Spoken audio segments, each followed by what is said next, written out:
Welcome back to my channel ya, channelnya kalau pasang dulu clip on-nya. Oke, selamat datang di video. Gue mau bahas, ada something yang mau gue bahas.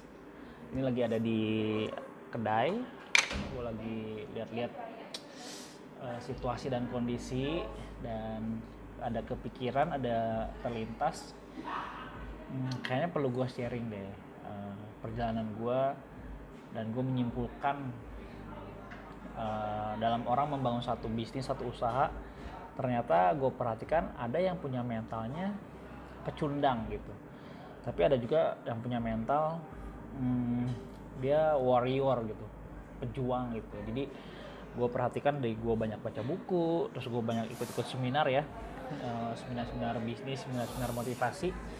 Gue melihat ada perbedaan nih antara orang yang loser gitu ya sama winner tuh, ada perbedaan yang cukup signifikan. Dan gue merefleksikan ke diri gue ya, buat teman-teman yang lagi mau merintis ya, merintis usaha apalagi di era pandemi begini, kayaknya perlu deh gue sharing value ini, nilai-nilai ini ya. Semoga apa yang gue sharing bisa jadi inspirasi lah buat teman-teman yang nonton ya. Oke, pertama-tama winner itu ini berlaku di semua level orang, nggak cuma pengusaha tapi juga pegawai. Kenapa? Kalau lu perhati kok ada orang yang berprestasi banget, kok ada orang yang kayak biasa aja, rata-rata gitu, bahkan di bawah rata-rata. Jadi ada kelompok orang yang memang result atau pencapaian dalam hidupnya itu benar-benar di atas rata-rata, ada juga yang rata-rata, ada yang di bawah rata-rata. Nah ini gue menyimpulkan lah ya, selama gue dalam dunia usaha, selama gue dalam merintis, kurang lebih gue ada di dunia usaha itu kurang lebih 15 tahun ya, dan gue ngalamin banyak hal ya. Oke, satu, ternyata gue bagi dua ciri ya, orang yang fail sama orang yang sukses, atau seorang winner atau loser. Nah winner itu dia pejuang ya, winner itu dia punya mental yang, atau punya sikap, dia berani mengakui kesalahan ya. Jadi orang-orang ini kalau misalkan dia berbuat salah, dia berani mengakui kesalahannya. Nah either di gue sekarang nih, gue misalkan di kedai kopi, gue sebagai owner di sini dan gue juga sebagai manajer di sini, ketika gue bikin salah ya gue mengakui kesalahan itu dan gue diskusikan kesalahan gue supaya tidak terjadi sama teman-teman barista gitu. Jadi gue mengakui kesalahan gue dan gue coba perbaiki, dan gue bahkan tanya kira-kira ada kritikan gak buat gue, apa yang gue tiap bulan tuh kan gue briefing ya, meeting sama teman-teman geng Uncle. Gue tanya kira-kira ada kritikan atau apa yang memang perlu disampaikan ya. Gue terbuka dengan itu dan ya berani mengakui aja. Nah mungkin buat teman-teman ketika berbuat salah, jangan takut bahwa untuk mengakui kesalahan itu. Contohnya nih, misalkan ada lu punya bikin kesalahan mecahin gelas, atau lu punya kesalahan even ngambil uang gitu ya, mungkin lu merasa bersalah. Sebaiknya sih lebih baik mengakui itu dibanding ketahuan ya. Sama kayak kalau misalkan lu merasa bersalah terhadap sesuatu, gua rasa lebih baik mengakui aja dibanding ketahuan ya. Taunya dari orang lain gitu. Nah sedangkan loser, pecundang ini, mereka tuh selalu mencari alasan. Jadi alasannya untuk menutupi kesalahan dia gitu. Itu yang terjadi ya. Nah gua harap teman-teman audiens di Uncle Joe punya channel tidak punya mental yang suka cari-cari alasan. Nah nomor 2 itu winner, dia membuat komitmen ya. Tidak sekedar janji atau encourage ke tim playernya atau ke timnya, tapi benar-benar komit. Misalkan contoh, lu kasih rangsangan ke karyawan lu atau ke tim lu untuk mencapai target tertentu, dan dari si hasil itu dia dapat reward, entah itu fee, entah itu bonus atau apapun, dan dia komitmen dengan itu ya. Sedangkan kalau loser, dia selalu promise aja, cuma janji aja, atau mungkin lebih dikenal dengan yang dibilang tuh PHP ya. Siapa yang sering kena PHP ya, buat janji tapi tidak dipenuhi, itu adalah loser ya. Contohnya misalkan yang lu punya anak, lu janji sama anak lu tapi lu nggak tepatin, ataupun janji tapi ya anak lu kan udah berharap sekali tapi batal gitu ya. Itu mungkin salah satu yang gue bilang jagonya buat janji doang tapi tidak punya komitmen. Bahkan janji ke diri sendiri, misalkan mau olahraga setiap pagi tapi nggak bisa dipenuhin gitu. Janji sama orang tua, sama pasangan, sama karyawan, sama siapapun, gampang sekali buat janji tapi tidak bisa memenuhi. Buat janji nggak apa-apa, yang penting bisa memenuhi itu. Gue rasa nomor 2, winner dan loser atau pecundang sama pemenang ini perbedaannya di situ. Yang satu punya komitmen, yang satu cuma PHP aja. Oke, yang ketiga, seorang pemenang atau winner, dia memberikan contoh ya, contoh dalam hal yang memang dilakukan sehari-hari.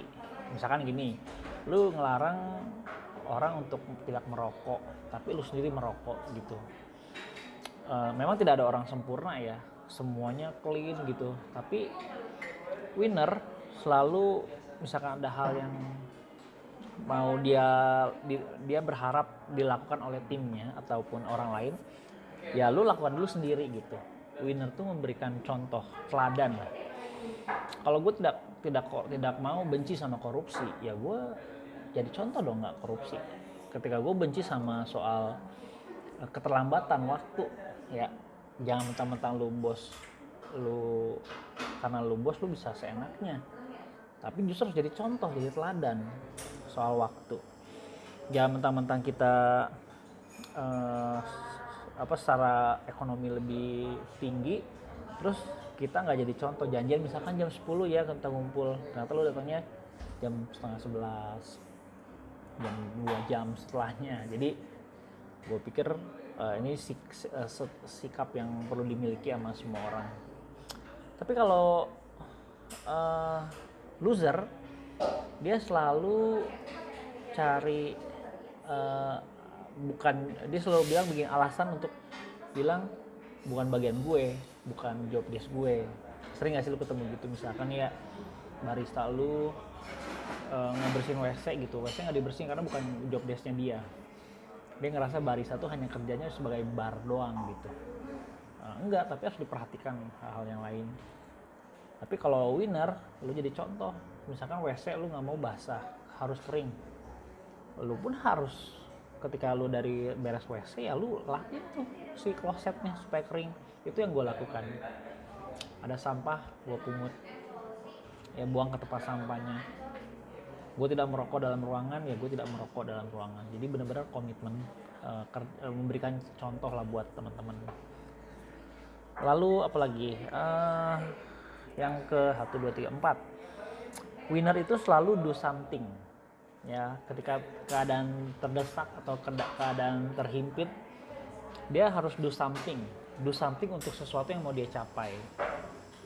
Kalau loser atau pecundang, dia nunggu ya. Nah ini mungkin teman-teman mungkin banyak yang ada dalam situasi menunggu saat ini. Itu gue melihat banyak sekali menunggu corona selesai ya, yang lu nggak tahu kan kapan selesai. Menunggu lahiran anak kedua baru mulai, menunggu hari pernikahan, menunggu ekonomi membaik, menunggu duit warisan orang tua, menunggu suasana hati lebih enak gitu. Loser is always waiting, nunggu keadaan. Tapi winner do something. Ini yang gue lakukan ketika gue menghadapi pandemi ya. Jujur, kalau gue memilih untuk menunggu COVID selesai, gue rasa Uncle Joe akan tutup ya. Gue nggak pernah nunggu COVID beres. Gue nggak pernah, udah sejak awal COVID datang melanda, gue udah punya feeling, udah punya, oh ini kayaknya akan panjang nih. Nah kenapa gue punya sikap seperti itu? Karena gue punya pengalaman waktu di Pekanbaru kena bencana alam kebakaran hutan, asap. Jadi gue sempat tinggal di Pekanbaru 2012 sampai 2016, 15 akhir, 16 awal. Di situ kejadian kebakaran hutan dan semua orang ada yang evakuasi. Nah gue punya pengalaman waktu itu sama teman-teman dari Pekanbaru ke Bukit Tinggi ngungsi gitu ya, ngungsi dari kota Pekanbaru karena Bukit Tinggi kan kurang lebih kalau di Bogor itu puncak Cisarwanya lah. Kita dapat udara yang lebih segar, jauh dari asap, tapi kita harus nginep di hotel. Nah itu yang dan kita nunggu asapnya hilang. Apa yang terjadi? Yang terjadi adalah asapnya nggak hilang-hilang dan argo hotel jalan terus. Bagi sebagian orang yang nggak punya masalah di keuangan mungkin gampang ya, tapi bagi orang-orang yang sulit untuk punya keuangan yang secara ekonomi terbatas, dia akan kesusahan. Jadi sebetulnya kita harus do something, jangan nunggu asap selesai. Kalau misalkan lagi asap pekat gitu ya preventif dibanyakin. Yang gue lakukan adalah apa? Gue beli air purifier, gue tetap bekerja tapi menggunakan masker, bahkan sampai masker yang buat yang kalau lu di film-film tuh yang kayak buat ada HEPA-nya di sini sampai begitu. Jadi lakukan tindakan-tindakan preventif. Dan itu kita pertama ya gue salah juga nunggu asap selesai ya waktu gue lari ke Bukit Tinggi. Dan ketika kejadian lagi gue udah tahu keputusannya adalah yaitu keluar di Pekanbaru. Nah kebetulan gue ada rumah di Bogor, jadi gue balik ke Bogor. Tapi buat teman-teman yang nggak pulang ke Bogor, itu harus do something dong sama kondisi penuh asap itu. Apa do something ya preventifnya dikerjakan. Ya. Nah kalau di kondisi begini banyak orang nunggu, ya. Tapi nunggu itu menurut gue mental yang nggak baik di dalam dunia usaha. Karena banyak banget orang mencari alasan untuk menunggu suasana beres, nunggu modal ada. Harus do something lah intinya. Poinnya tuh harus lakukan sesuatu. Nah yang terakhir, winner sama loser. Winner itu dia selalu pengen mencoba hal baru. Kalau ada tantangan, challenge dari orang lain, dia nggak langsung nolak, tapi coba dulu ya. Kalau memang ini menguntungkan ataupun halnya sejalan sama apa yang dikerjakan dengan passion lu khususnya, nah kayaknya nggak masalah deh gue coba dulu. Punya sikap untuk tahu, untuk lihat dulu kondisinya. Tapi kalau loser, dia langsung bilang, aduh gue nggak bisa gitu. Nah, gue mah kayak gini, gue nggak bisa, gue memang gini orangnya, gue nggak bisa lakukan selalu mencari alasan ya nggak bisa mulu. Nah itu yang terjadi sama yang gue perhatikan. Nah 1, 2, 3 kurang lebih 5 poin ini jadi ciri-ciri ya antara orang yang loser sama yang winner. Orang yang di atas rata-rata sama orang yang di bawah rata-rata. Gue mungkin bukan orang kaya nomor 1 di Indonesia, bukan orang yang sukses secara finansial yang lebih wah gitu, tapi minimal gue bisa punya punya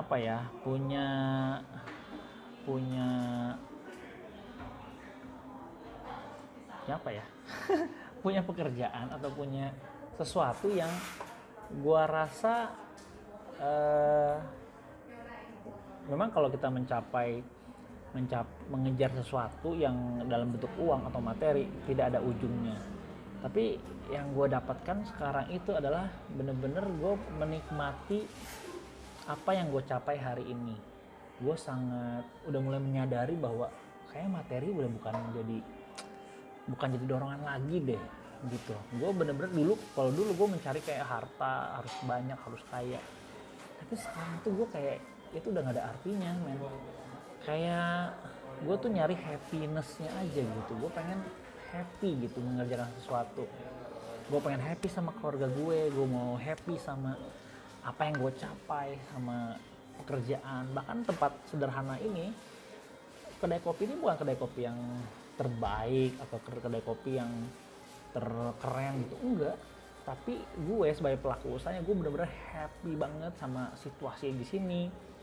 Gue seperti playgroundnya gue gitu di sini. Ini seru, dan gue pribadi menularkan itu. Gue berharap, wah gila, gue kok bisa se-happy ini, gue bisa se-enjoy ini. Gue pengen teman-teman peserta workshop pun juga mengalami hal yang sama. Karena pada akhirnya itu yang paling penting, bener gak? Coba menurut kalian gimana? Kalau ada pendapat taruh di kolom komentar. Pada akhirnya kan itu yang kita kejar kan, kebahagiaan kita, kebahagiaan orang-orang terdekat kita, kebahagiaan karyawan-karyawan kita. Itu buat gua kunci untuk kita menikmati hidup. Karena kalau ukurannya uang, gua rasa nggak ada ujungnya, men. Nggak ada ujungnya uang. Sekelas apakah kita harus mencapai seperti Cristiano Ronaldo gitu kekayaannya, apakah harus seperti grup Jarum atau grup Sampurna? Menurut gue bukan itu deh, tapi lebih ke dimanapun level lu berada, lu bisa enjoy dan lu bisa nikmatin. Karena ketika lu menikmati apa yang lu lakukan, di titik itu lalu bisa menginspirasi orang lain, menginspirasi Indonesia. Seru jadinya, ya kan? Kita menjalani hidup memikirkan lingkungan, memikirkan orang lain, gak memikirkan perut kita doang. Gue rasa itu poin dari